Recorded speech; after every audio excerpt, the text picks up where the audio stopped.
Capítulo 76. Iluminación mutua entre la virginidad y el matrimonio, 31 de marzo del 82 a 4 de abril del 82.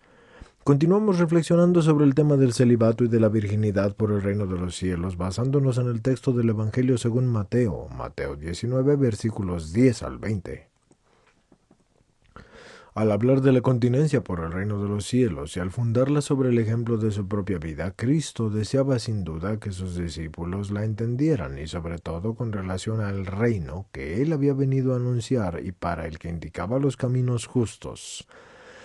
La continencia de la que hablaba es precisamente uno de esos caminos, y como se deduce ya del contexto del Evangelio de Mateo, es un camino particularmente válido y privilegiado. En efecto, la preferencia dada al celibato y la virginidad por el reino era una novedad absoluta frente a la tradición de la antigua alianza y tenía un significado determinante tanto para el etos como para la teología del cuerpo. Cristo, en su enunciado, pone de relieve sobre todo su finalidad y dice que el camino de la continencia de que Él mismo da testimonio con la propia vida no solo existe y no solo es posible, sino que particularmente es válido e importante por el reino de los cielos, y así debe ser, puesto que el mismo Cristo lo eligió para sí mismo. Y si este camino es tan válido e importante a la continencia por el reino de los cielos, entonces debe corresponderle un valor particular, como ya lo hemos insinuado anteriormente, porque Cristo no afrontaba el problema al mismo nivel y en la misma línea de razonamiento en que lo planteaban los discípulos cuando decían: si tal es la condición, entonces preferible es no casarse. Mateo 19:10. Estas palabras ocultaban en el fondo un cierto utilitarismo. En cambio, Cristo indica indirectamente en su respuesta que si el matrimonio fiel a la institución originaria del Creador, y recordemos que el Maestro precisamente en ese punto se refería al principio,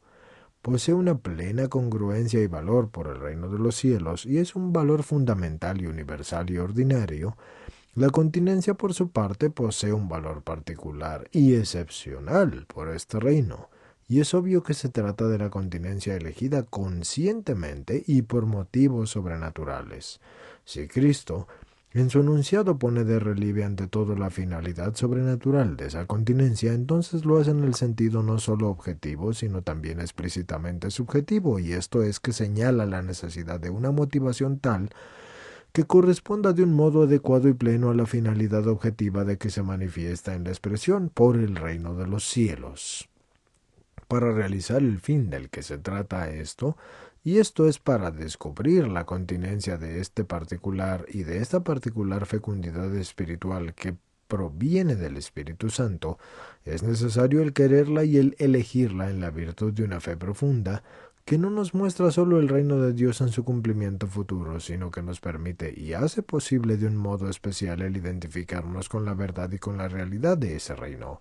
tal como lo revela Cristo en su mensaje evangélico y sobre todo con el ejemplo personal de su vida y de su comportamiento. Y por esto se ha dicho antes que la continencia por el reino de los cielos, en cuanto a signo indudable del otro mundo,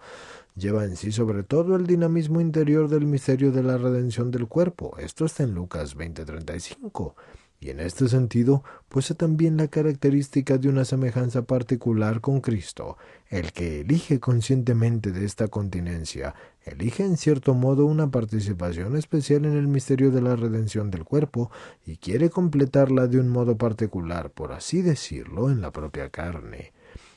Esto está en Colosenses 1:24, encontrando en esto también la impronta de una semejanza con Cristo. Todo esto se refiere a las motivaciones de la opción, o sea, a su finalidad en el sentido subjetivo. Al elegir la continencia por el reino de los cielos, el hombre debe dejarse guiar precisamente por esa motivación. Cristo en el caso, considerando así, no dice que el hombre esté obligado a ello, y en todo caso no se trata ciertamente del deber que brota de un mandamiento. Sin embargo, no cabe duda de que sus concisas palabras sobre la continencia por el reino de los cielos ponen fuertemente de relieve precisamente su motivación. Y la ponen de relieve, y es decir, que indican la finalidad de la que el sujeto es consciente. tanto en la primera parte de todo el enunciado como también de la segunda, indicando que aquí se trata de una opción particular y esto es que es propia de una vocación más bien excepcional y no universal y ordinaria. Al comienzo, en la primera parte de su enunciado, Cristo habla de un entendimiento que no todos pueden tener y que no todos entienden esto, sino solo aquellos a quienes les ha sido dado. Mateo 19:11. Y se trata no de un entendimiento que es abstracto, sino que es capaz de influir en la decisión de la opción personal en la cual el don, y esto es la gracia, debe hallar una resonancia adecuada en la voluntad humana, y esto es el entendimiento. Incluye pues la motivación y luego la motivación también influye en la elección de la continencia que es aceptada después de haber comprendido su significado por el reino de los cielos.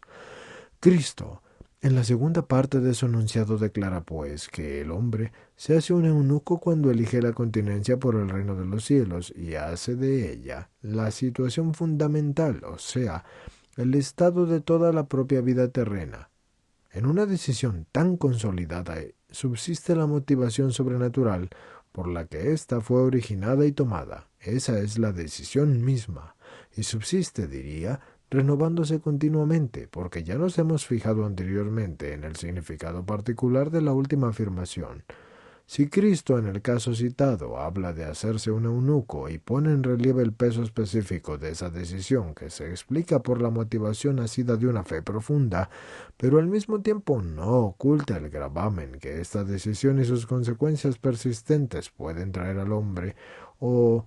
en causas normales y por otra parte nobles, inclinaciones de su naturaleza,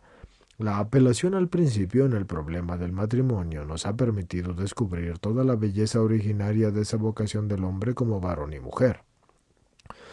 Vocación que proviene de Dios y que corresponde a la constitución doble del hombre, así como a la llamada de la comunión de las personas. Al predicar la continencia por el reino de los cielos, Cristo no solo se pronuncia contra toda la tradición de la antigua alianza, según la cual el matrimonio y la procreación estaban, como ya lo hemos dicho, religiosamente privilegiados, sino que se pronuncia también, de algún modo, en contraste con ese principio al que él mismo apeló, y quizá también por esto matiza las propias palabras con esa particular regla de entendimiento a la que hemos aludido antes. El análisis del principio, y especialmente basándonos en el texto yajibista, había demostrado efectivamente que aunque sea posible concebir al hombre como un solitario frente a Dios, sin embargo, Dios mismo lo sacó de esa soledad cuando dijo: no es bueno que el hombre esté solo, así que voy a hacerle una ayuda semejante a él. Génesis 2:18. Así pues, la duplicidad varón y mujer, propia de la constitución misma de la humanidad, y la unidad de los dos que se basa en ella, permanecen desde el principio.